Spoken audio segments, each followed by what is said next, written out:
Well, in our next segment here on Gravitas, controversial ads. How fair is it? Well, race relations in the United States, well, that issue is back on the spotlight. This after a new Pepsi ad. In the ad, it shows Kendall Jenner offering a Pepsi drink during a protest. But given the recent slew of protests in the United States involving African Americans and police clashing, well, the ad simply has not gone down well online. Here's the story. A low moment for Pepsi, a great one for rival Coke. And it was triggered by an advertisement seen as lacking taste and sensitivity. Here's the offending ad featuring model and celebrity Kendall Jenner. She sees a protest on the street, throws off her wig, wipes her makeup and joins the crowd. No problem there, the crowd is suitably multiracial. It is the act when she hands over a can of Pepsi to a policeman. Social media rose in protest, accusing her and Pepsi of belittling the demonstrations seen all across the US over police killing unarmed black men. Twitterati trashed the ad, saying it gave the impression that black men would not be arrested if they had a can of Pepsi. Pepsi apologized. Quote, Pepsi was trying to project a global message of unity, peace and understanding. Clearly, we missed the mark and we apologize. We did not intend to make light of any serious issue. We are removing the content and halting any further rollout, unquote.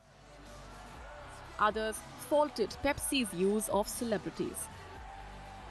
They're elevating Kendall in this ad in the wrong way. They're giving her power solely based on the fact that she's a celebrity, not based on the fact that she has a right to actually have that authority.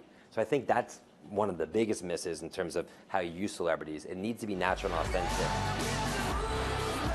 While Pepsi has pulled the advertisement and is licking its wounds, Coke just got sweeter.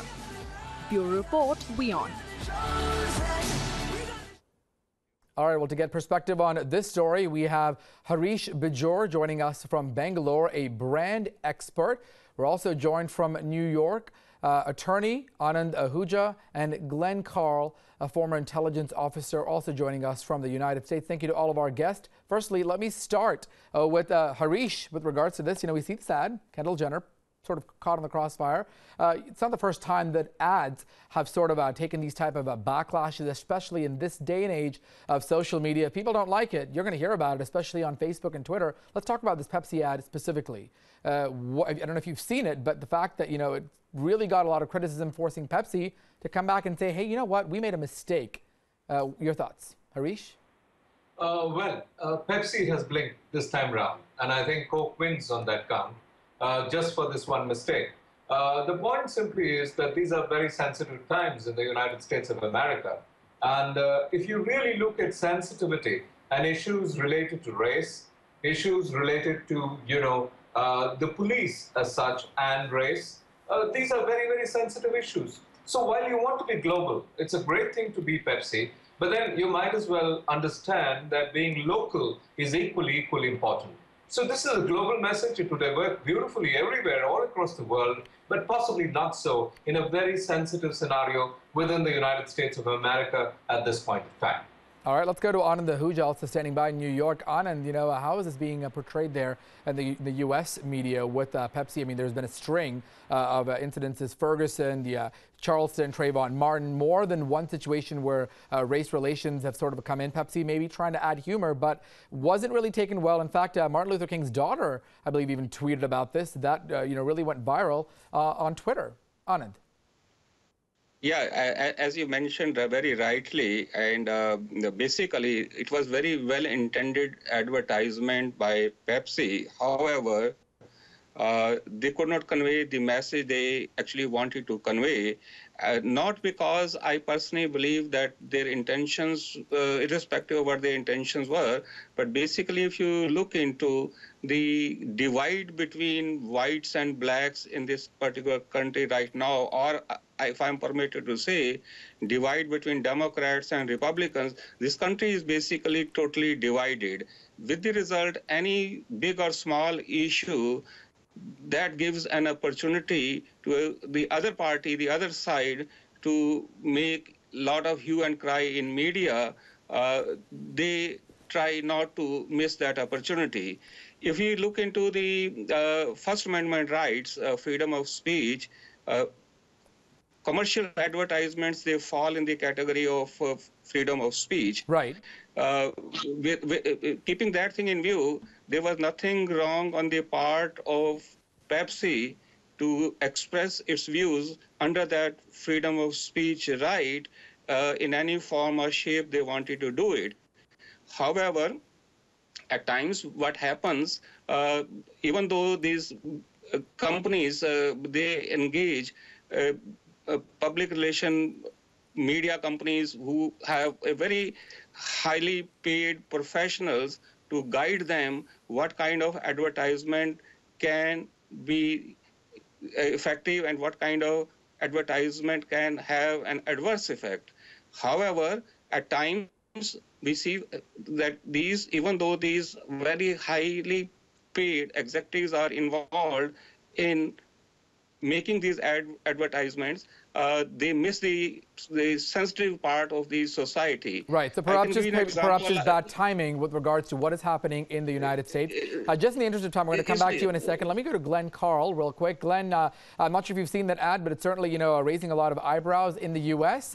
In fact, I also want to take a moment to read what Bernice King, in fact, tweeted. She said, quote, "If only Daddy would have known about the power of Pepsi," referring to the whole civil rights movement. Glenn, certainly tough times in the United States, especially with race relations. Did Pepsi, in your opinion, just get it wrong?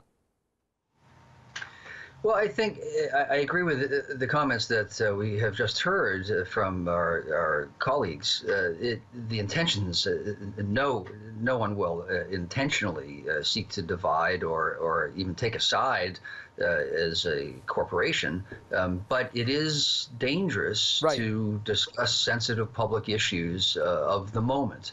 And here they failed. This will have, it cuts two ways. Which is part of the tensions and the even crisis in the United States now. Donald Trump's base, for example, will find that this is probably an overreaction, that one cannot say anything without offending somebody, and that is just too much. And that's a strong argument, actually. And on the other hand, you ever want to be involved in something that seems insensitive to issues that divide the society.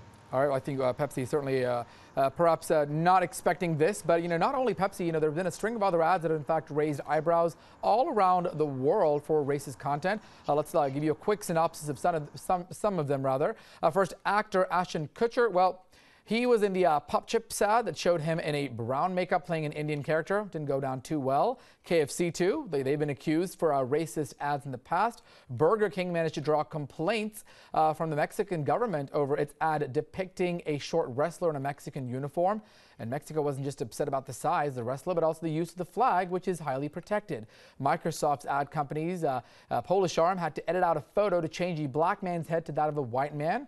In the U.S., the image featured 3 employees sitting around a table, 1 white woman, 2 black men, 1 black and 1 Asian. And of course, the another one that really took the world by storm, the ad in China, the detergent ad where you see a black man, he gets into a dryer or washer, the detergent is added in, he comes out looking white. And even in India, fairness creams, many products, many brands certainly endorse that white is right, white is pretty, white is beauty. So just a last couple of minutes as we wrap this up, let me go back to Harish with that. You know, fairness creams, this whole ad, not just Pepsi, a lot of brands have just gotten it wrong, especially when it comes to the whole race card.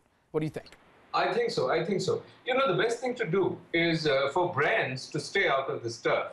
It works beautifully. You know, this business of race, color, politics, it works beautifully within the political framework and democracy as well. But, you know, in marketing, I don't think you're really talking the democratic language.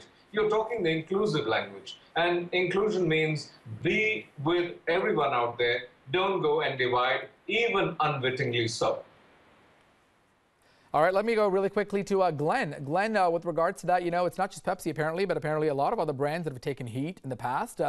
For example, in India, there are a lot of beauty products specifically targeted to, you know, make your skin a lot lighter, make it fairer, which I think is a little ironic because in the West, many people want to get a tan. So I don't know how those products do out there, but I mean, it's not just this one brand. The whole, you know, white is pretty. The whole, you know, race card being pulled out, not just in the U.S., but across the globe. What do you think?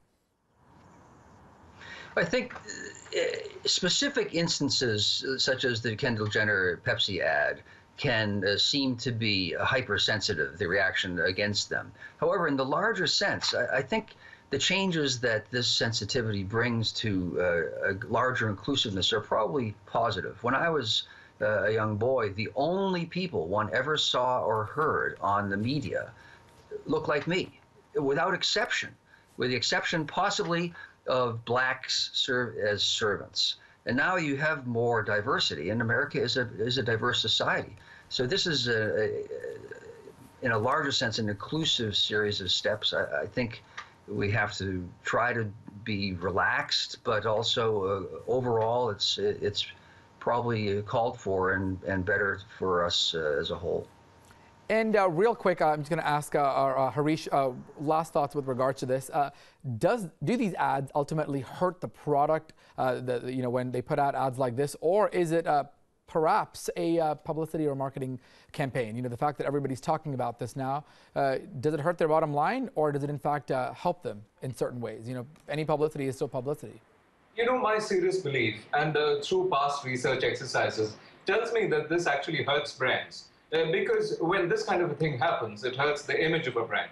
If the image of a brand is hurt, it hurts the constituency of buyers who could have been buyers, either today or tomorrow. So I think one needs to be careful. And today we live in the day and age of Twitter and every piece of social media. So when in a nanosecond, everything gets, you know, blasted out of proportion.